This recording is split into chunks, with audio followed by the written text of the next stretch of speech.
हम पढ़ रहे थे हरिशंकर परसाई द्वारा लिखित प्रेमचंद का फटा जूता, प्रेमचंद के फटे जूते, एक व्यंग्य पाठ को पढ़ रहे थे। इसमें इसका पहला भाग हमने पढ़ लिया। आज हम दूसरा भाग पढ़ते हैं। देखो कि तुम फटा जूता बड़े ठाठ से पहने हो, बड़े ठाठ यानी ऐसे लग रहा है जैसे कोई आपको कोई एहसास ही नहीं है। मैं ऐसे नहीं पहन सकता। लेखक व्यंग्य करते हुए कहता है कि मैं ऐसा नहीं कर सकता। फोटो तो जिंदगी भर इस तरह नहीं खींचाऊं, चाहे कोई जीवनी बिना फोटो के ही छाप दे। लेखक कहता है कि मेरी जीवनी भले कोई बिना फोटो के ही छाप दे तो छाप दे, लेकिन मैं इस प्रकार से फोटो नहीं खिंचवाऊंगा। तुम्हारी यह व्यंग्य मुस्कान मेरे हौसले पस्त कर देती है। क्या मतलब है इसका? कौन सी मुस्कान है यह? तुम्हारी ये मुस्कान, ये कौन सी मुस्कान है?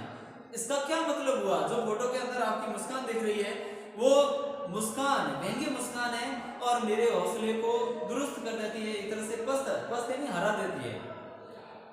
क्या होरी का गोदान हो गया? क्या पूस की रात में नील का हल्कों का खेत चल गई? क्या सुजान भगत का लड़का मर गया क्योंकि डॉक्टर क्लब छोड़कर नहीं आ सकते? यानी ये इनके उपन्यास लिखे गए थे, इनकी कहानियां थी।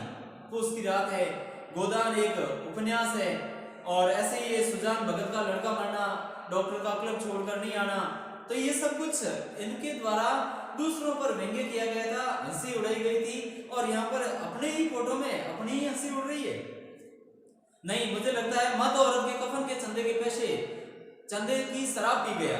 माधो जो कि अपनी औरत के लिए कफन नहीं खरीद सकता, लोगों ने चंदा करके उसको दिया था कि तू जा अपने पत्नी के लिए कफन लेके आ, और उस कफन के पैसों से माधो शराब पीकर वहीं पड़ जाता है, गिर जाता है।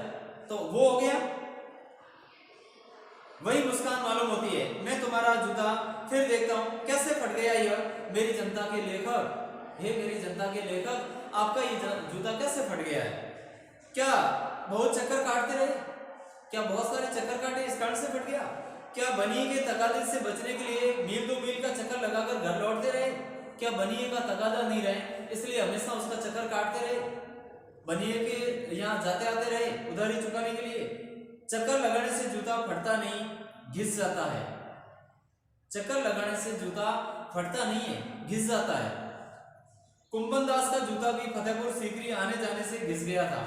कुंभन दास का जूता भी फतेहपुर सीकरी जो कि वहां पर दरगाह पर आते थे, आने जाने से उनका जूता घिस गया था। उससे बड़ा पछतावा हुआ, क्योंकि जूता घिस गया था। उसने कहा, आवत जात कन्हैया घिस गई, बिसर गयो हरि नाम। आते जाते मेरे जूते घिस गए, लेकिन हरि का नाम मैं भूल गया। भगवान की भक्ति करना तो भूल ही गया।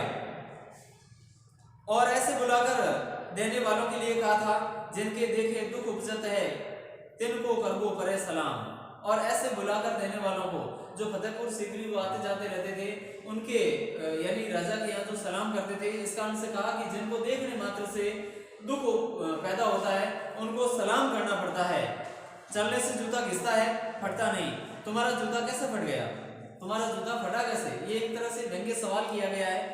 मुझे लगता है तुम किसी सख्त चीज को ठोकर मारते रहे हो। मुझे तो ऐसा लग रहा है कि आपने किसी सख्त चीज को, कठोर चीज को ठोकर मारी है, बार बार ठोकर मारी है। कोई चीज जो परत पर परत सदियों से जम गई है, उसे शायद तुमने ठोकर मार कर अपना जूता फाड़ लिया है। अर्थात आपने लगातार किसी ऐसी परिस्थिति को जो पुराने जमाने से रूढ़ी बनकर आई है, उसको आपने ठोकर मारी, इस कारण से आपका जूता फट गया है। कोई टीला जो रास्ते पर खड़ा हो गया था, उस पर तुमने अपना जूता आजमाया। तुम उससे बचाकर उसके बगल से भी निकल सकते थे। टीलों से समझौता भी हो जाता है। सभी नदियां पहाड़ थोड़ी फोड़ती है, सभी नदियां पहाड़ नहीं फोड़ती, लेकिन कुछ नदियां तो पहाड़ फोड़ती है। तो आपने भी पहाड़ फोड़ने का काम किया है। कोई रास्ता बदलकर तो कोई घूमकर भी चली जाती है। तुम समझौता नहीं कर सके। क्या तुम्हारी भी वही कमजोरी थी जो होरी को ले डूबी? तुम्हारी वही कमजोरी थी जो होरी को ले डूबी थी, यानी गोदान नहीं कर पाया था। वही नेम धर्म वाली कमजोरी।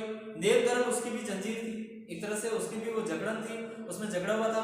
मगर तुम जिस तरह मुस्कुरा रहे हो, उससे लगता है शायद नेम धर्म तुम्हारा बंधन नहीं, तुम्हारी मुक्ति थी। लेकिन जिस तरह से तुम इस फोटो के अंदर व्यंग्य मुस्कान में मुस्कुरा रहे हो, ऐसे लग रहा है कि आपका बंधन नहीं है, वो आपकी मुक्ति का मार्ग है। तुम्हारी ये पांव की उंगली मुझे संकेत करती सी लगती है, जिसे तुम घृणित समझते हो, उसकी तरफ हाथ की नहीं पांव की उंगली से इशारा करते हो।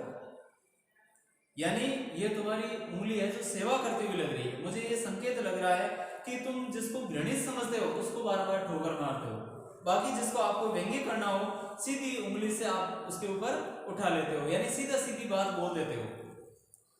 तुम क्या इसकी तरफ उसकी तरफ इशारा कर रहे हो जैसे ठोकर मारते मारते तुमने जूता फाड़ लिया? तुम क्या उसकी तरफ इशारा कर रहे हो जिसको आपने हटाने के लिए बार बार प्रयत्न करने के लिए अपना जूते फाड़ लिए? मैं समझता हूँ तुम्हारी उंगली का इशारा भी समझता हूँ और ये व्यंग्य मुस्कान भी समझता हूँ। लेखक कह रहा है कि मैं आपकी व्यंग्य मुस्कान को भी समझ रहा हूँ, आपके इस जूते के फटे हुए का राज भी समझता हूँ। तुम मुझ पर या हम सभी पर हंस रहे हो, उन पर जो उंगली छिपाए और तलवा घिसाए चल रहे हैं, उन पर जो टीले को बरका कर बाजू से निकल रहे हैं। अर्थात तुम्हारी ये व्यंग्य मुस्कान उनके लिए है जो केवल दिखावा करते हैं, वास्तविकताओं से दूर रहते हैं। अर्थात अपने जूता तो ऊपर से तो दिखता है सही और नीचे से तलवा फटा हुआ होता है, ऐसा दिखावा करने वाले लोगों के लिए ये मुस्कान है आपकी। और ऐसे लोगों के लिए मुस्कान है जो सामने परिस्थिति आती है तो उस परिस्थिति से टलकर निकलने की कोशिश करते हैं, उनका मुकाबला नहीं करना जानते। तुम कह रहे हो मैंने तो ठोकर मार मार कर जूता फाड़ लिया, उंगली बाहर निकल आई पर पांव बच रहा और मैं चलता रहा, मगर तुम उंगली को ढांकने की चिंता में तलवे का नाश कर रहे हो, तुम चलोगे कैसे? अर्थात दिखावा करोगे तो आगे का जीवन कैसे चलेगा? लेखक ने यथार्थ जीवन जिया, यानी प्रेमचंद ने तो यथार्थ जीवन जिया और अपने को उस व्यंग्य मुस्कान से कह रहे हैं कि आप इस प्रकार से दिखावा करके कैसे कब तक जियोगे? मैं समझता हूँ, मैं तुम्हारे फटे जूते की बात समझता हूँ, उंगली का इशारा समझता हूँ, तुम्हारी व्यंग्य मुस्कान समझता हूँ। तो इस प्रकार से लेखक हरिशंकर ने कहा कि मैं प्रेमचंद से कहते हैं आपके उसके फोटो को देखकर कहते हैं कि मैं आपकी व्यंग्य मुस्कान को समझता हूँ। अर्थात आज के लोग जो दिखावा करते हैं, दिखावे की जिंदगी को छोड़कर वास्तविकता पर आना चाहिए, यथार्थ जीवन जीना चाहिए। यही अपने को इस पाठ से प्रेरणा मिली है। ये अपना आज का पाठ यही पूरा होता है। धन्यवाद।